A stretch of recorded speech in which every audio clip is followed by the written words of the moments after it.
Welcome back to 8-Bit. In this episode, we're tackling the art of structuring graphic data on the Atari 2600. With only 4 kilobytes of ROM, a mere 128 bytes of RAM, and exactly 76 machine cycles per scan line, every single byte has to earn its keep. To make a great game, we have to stop thinking like artists and start thinking like engineers. Or vice versa. It swings both ways. We'll build from basic player graphics to multi-frame animations, zero-page buffering, and byte streams. By the end of this episode, you'll have the toolkit to structure your own games for peak performance. Or at the very least, you'll have the skills to reverse engineer or hack the graphics of your favorite classic titles. Let's get to work.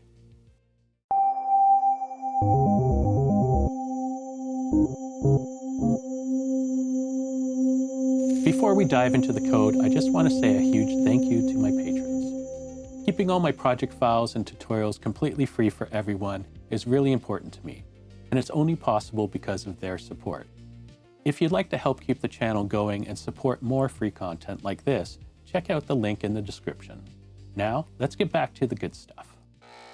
Upon its release in 1977, the Atari VCS games were limited to a meager 128 bytes of RAM and either 2 kilobyte or 4 kilobyte ROM chips. These days, we rarely even mention megabytes. We usually describe sizes in gigabytes for RAM and terabytes for drives, with drives being one of the closest historical analogs to a ROM chip. Feel free to argue with me in the episode comments that CD, DVD, and Blu-ray are the more accurate comparison. It's hard to conceptualize the sheer difference in data volume between what's commonplace today and what was groundbreaking in 1977. The MOS 6532 Riot chip provided the Atari VCS with those 128 bytes of RAM that programmers used to track your score, your plane's position, or how much gas you had left. Often, due to the very limited registers available on the MOS 6507 processor, you might even need some of those bytes just to store temporary variables used in your calculations. The top of RAM is reserved for the call stack, which automatically saves your return address when you jump to a subroutine, so the CPU knows where to continue after it returns. Each nested subroutine call pushes 2 bytes onto the stack, and if nesting runs too deep, the stack can grow downward into your variable RAM, corrupting your data. ROM must also hold all of your game's graphics, sounds, and lookup tables alongside the code. As mentioned, the maximum ROM size for early games was very small. In fact, due to cost cutting in the console's design, the addressable space was capped at 8 kilobytes total, leaving only 4 kilobytes for cartridge ROM. It was later on that developers and chipmakers figured out a technique called bank switching, which allowed them to switch between different 4 kilobyte segments of larger ROM chips, like 8, 16, or even 32 kilobytes. These larger ROMs added to the cost of manufacturing game cartridges, so many times the scope of a game would be scaled down to fit within the standard 4 kilobytes. Bank switching is an advanced technique that we'll cover in a later episode, so be sure to hit the subscribe button to be notified of new videos. Even with the larger size eventually available to developers, it's still vitally important to structure your data in a way that your code can easily read and process. With the limited speed of the MOS 6507 processor, you only have 76 machine cycles to draw your graphics. You're literally racing the electron beam in the television, and you need to find a way to set up your graphics and write to the registers before the beam passes that part of the screen. And you need to do this all over again for every scan line. For more information on scan lines, machine cycle counting, and timing, check out our episode on asymmetrical playfields. It covers this topic in great detail. Sometimes just restructuring your graphics a little differently gives you a modest boost in efficiency. And that's exactly why we're going to look at the top-down versus bottom-up approaches. Other times it makes sense to spend a few extra machine cycles, but we can cleverly offload that work to the V-blank or overscan periods where the CPU is free. Once we've covered those ideas, I'll walk you through a more advanced trick that takes full advantage of zero-page RAM for fast reads. And finally, I'll show you a simple Google Sheets tool I made to help me draw and structure my graphic data into byte streams so I don't need to hand enter ones and zeros constantly. And with that foundation laid, let's get started with the basics. Before we start talking about data structures and looking at example code, I want to mention that our first example is a bare template that all following examples will build upon. All it does is create a stable screen.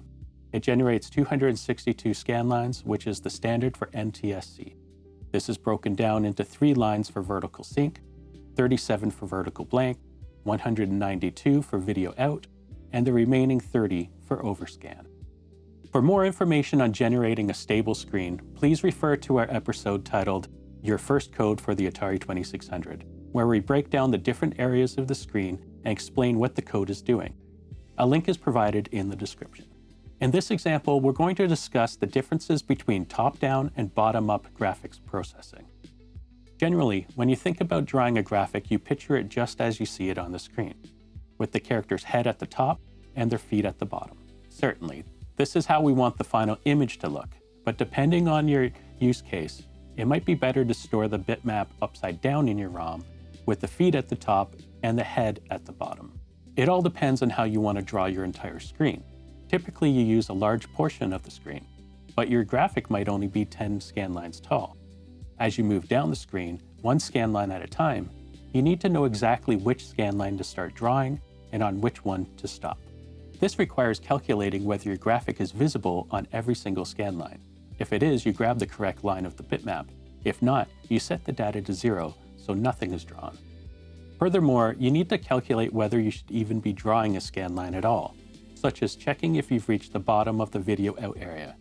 That results in 2 calculations you have to make on every scan line, regardless of whether you're actually drawing an object. To save time, developers often count down for each scan line, starting at 192 and decreasing to 0, effectively flipping the Y-coordinate system. They don't do this to save ROM space or because the graphic loads faster. It's done simply because it's faster to count down to 0 than it is to count up to 192. This is due to how instructions work on the 6507 processor. If I'm counting up and want to know if I've reached scan line 192, I have to increment the index register, then use a compare instruction to check the register against the value 192. If they match, the processor sets a 0 status flag, and then I use a branch instruction that checks for the 0 flag to act on that result. However, if I count down to 0, I have a distinct advantage. The decrement instruction automatically sets the 0 flag if the result is 0. This means we can skip the compare instruction entirely and jump straight to the branch instruction. This saves 2 machine cycles. If we apply that same logic to our graphic visibility calculations, we save a total of 4 machine cycles per scan line. Since we only have 76 machine cycles per scan line to begin with, that's a significant gain. The downside is that you have to define your graphics upside down in your code, which can be a little confusing when you're making small edits. Ultimately, though, this is a great way to reclaim cycles that can be repurposed for more complex tasks. Sometimes the top-down approach is more beneficial. For example, if you don't need those extra cycles, there's no reason to make your code more complex. If you're splitting the screen into different horizontal bands, say 10 scan lines each, and your graphic is also 10 scan lines tall, you don't need to determine if you should draw on each scan line because you're already drawing every line within that band. I've used this approach in the new game I'm releasing soon, as well as in a code example on the episode Atari 2600 Light Gun Programming. In that project, I created several bands on the screen where robots run across for you to shoot with the Atari XG1 light gun. You can find a link to that episode in the description. In our bottom-up versus top-down example code, we are simply drawing 2 graphics in a small loop. For one, we are counting an index down, and for the other, we are counting an index up. If we look at the bitmaps, you can see that the same graphic is used for both, with one of them stored inverted. Now that we have our graphics on the screen, let's give them some life and animate them. Sometimes it's not the graphic data itself that eats up the valuable ROM, it's the code needed to access and animate that data. A classic example is handling animation frames for your player sprite. Imagine you have 6 animation frames, and each frame is 10 bytes tall. Right there, you're using 60 bytes just for the pixel data. Add another 6 bytes if you want a 0 byte at the end of each frame to cleanly clear the player register when the animation is done. That's already a decent chunk of your 4 kilobyte cartridge. Newer developers often invent their own systems. They end up with complicated chains of compares and branches to figure out which frame to show. Or they do runtime math, taking a base address, multiplying it by the frame height, then adding an offset based on the current frame number. Both approaches hard code a lot of logic and force the 6507 to do extra work every time you need to switch frames. All those comparisons, branches, or multiplications eat cycles, and in a kernel when you can have only 76 machine cycles per scan line, those extra operations can quickly push you over the budget. A much cleaner solution is to use pointers. With pointers, you create two small tables in RAM to store 16-bit addresses, one for the low bytes of each frame's starting address and one for the high bytes. The assembler figures out those addresses for you at build time, so you don't have to do any of that math yourself during execution. When it's time to show a particular frame, say frame number 3, you simply use that number as the index into the tables. Grab the low byte, store it in 0 page. Grab the high byte, store it right after. Now those two consecutive 0-page RAM locations hold a complete 16-bit pointer to the frame data. Inside the kernel, you load with indirect indexed addressing, where Y is the current scanline offset within the sprite. That single instruction uses the 16-bit address stored in the RAM to pull the correct byte for the chosen frame. No comparison, no multiplication, no branching maze, just a fast, constant time lookup. The code stays simple and readable. If you later add more animated objects, the same pointer technique scales beautifully without turning your code into a complicated knot of spaghetti. For a deeper dive on how indirect addressing works on the 6507, check out our earlier episode called Animating Graphics on the Atari 2600. I'll drop a link in the description. Pointers are already a big win. They save ROM, simplify maintenance, and keep your kernel cycle efficient. But we can go one step further, and even faster. In the previous example, we moved away from reading hard-coded memory locations with complicated branching conditions directly inside our video out kernel. Instead, we switched to using pointers, handling most of the processing during assembly time, vblank, and overscan. This lets us easily and consistently read the correct byte from the correct animation frame. This example builds on that approach and trades some of our 0-page RAM for even greater efficiency in the video out kernel. In the last example, we used load accumulator indirect indexed mode. This allowed us to create flexible pointers to our graphic data. We're going to keep using pointers, but instead of performing the indirect load during the video out loop, we'll do the work earlier, in vblank, and copy the entire sprite frame into 0-page RAM ahead of time. Why do this? It comes down to how addressing modes and instruction timing work on the 6507. When using load accumulator's indirect index mode, the instruction takes 5 cycles, or 6 cycles if a page boundary is crossed. This is because it needs to do a redirect to the address you specified, and if the address is located in ROM, it needs to use 2 bytes, 16-bit address. Loading directly from 0-page RAM is much faster. 0-page only needs 1 byte address instead of a full 2-byte address, so the CPU fetches and processes the instruction and fewer clock cycles. Here's how all of that comes together in code. We first need to reserve some 0-page RAM for our player graphics. Here we're defining 2 variables, one for player 0 and the other for player 1. Each variable is reserving 11 bytes to hold a single frame of animation. Below that are the 2 pointers, one each for our player graphics. These are both 2 bytes because the location of our graphic animation frames are stored in ROM, which requires a 16-bit address to access. As we did in the previous example, we'll build our data tables with the addresses to each of the animation frames. Now we need to use our data tables to assemble the 16-bit address to the current animation frame, then read in the ROM bytes, and write them to the space we reserved for both of them in 0-page RAM. This subroutine processes the player 0 and player 1 graphics separately because each player graphic is going to use a different animation frame, just to give the movement a little flair.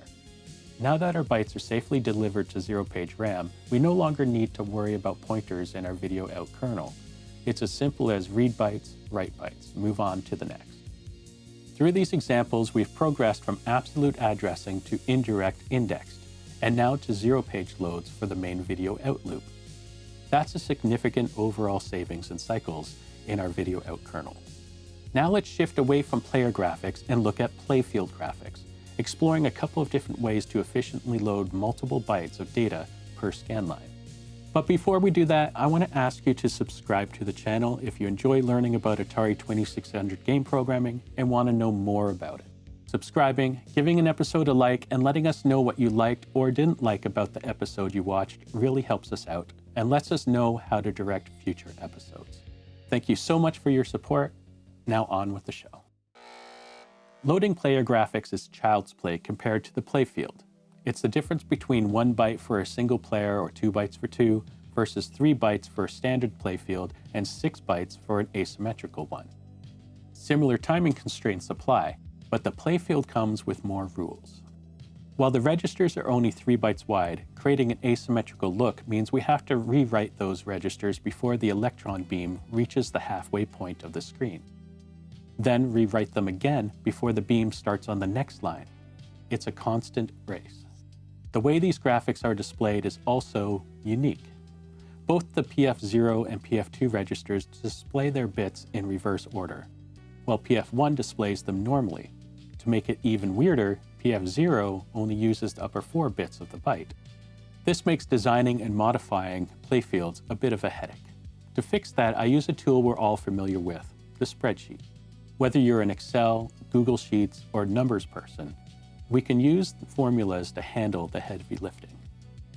This is a template I built in Google Sheets. Link in the description if you want to grab a copy. I wanted to be able to draw using the cells. I set up a conditional formatting rule.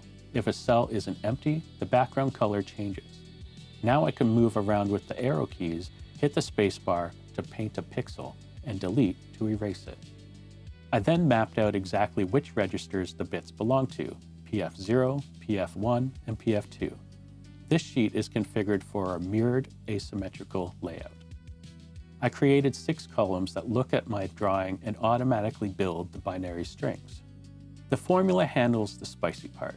They automatically flip the bit order for PF0 and PF2, so I don't have to think about it. If you're using mirrored mode, the logic for the right side of the screen flips again because the TIA reflects the image. In my specific code, I'm only using PF1 and PF2. I've intentionally left PF0 empty on both sides to save ROM space. If you don't need to draw it, don't store the data.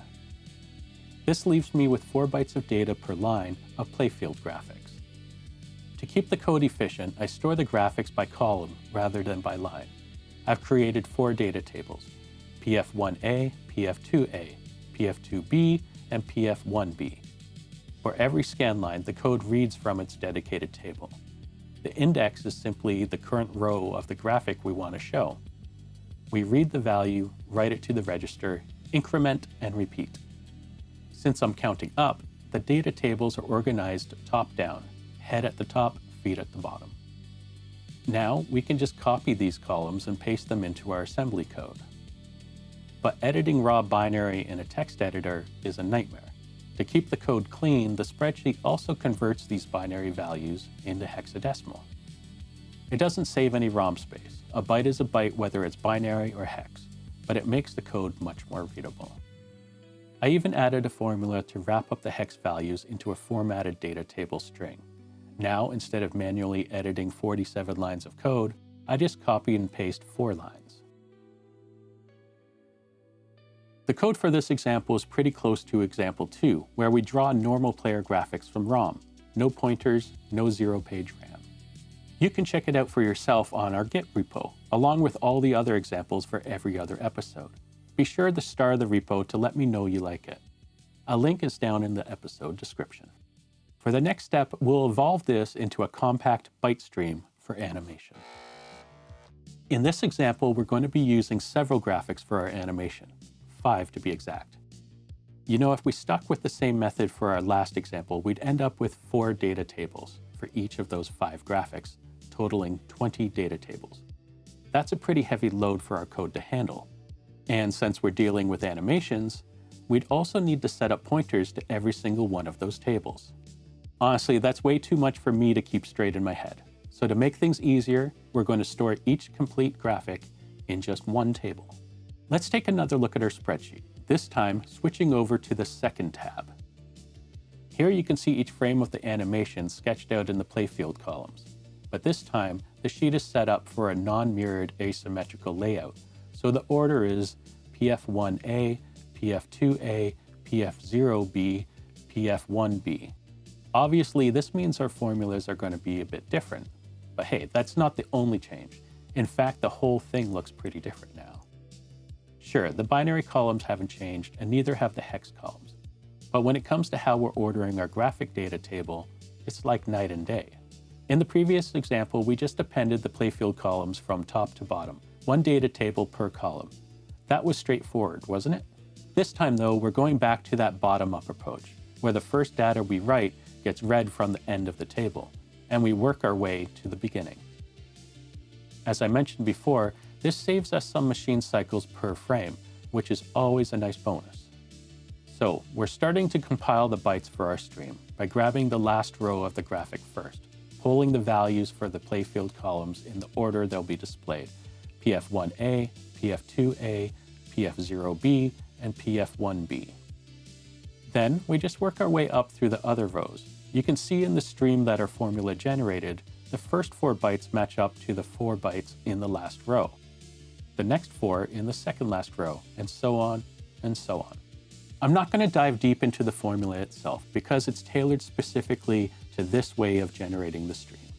Your own projects may do things differently, and that's totally fine, but you've got access to the spreadsheet right there in the episode description. Go ahead, make a copy, and tinker with it yourself. Now to bring it into our code, we can select that column on the sheet, copy, hop over to our code editor, and paste it right in. Before we jump into the code for displaying the graphic though, we need to set up those pointer tables so we can easily reference each frame of the animation. Just like in our previous animation example, we're loading the current frame into zero-page RAM to make it quicker and simpler to access.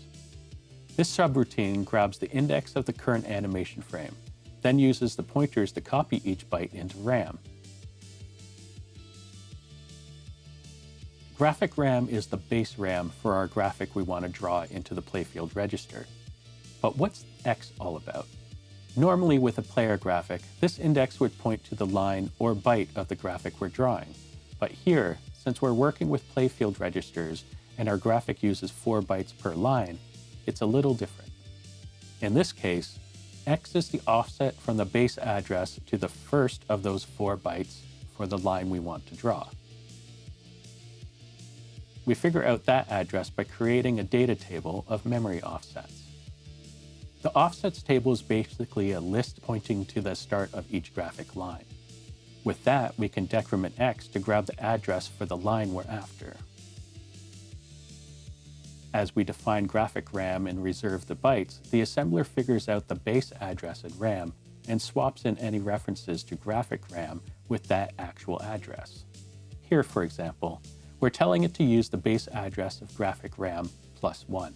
Since that address is baked right into the ROM file, we can tweak the code to have the assembler use a different address.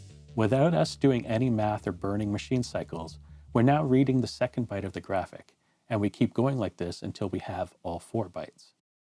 Once you get comfy with how the assembler really operates, you can start using it to handle some of the heavy lifting for you, and it can be a game changer.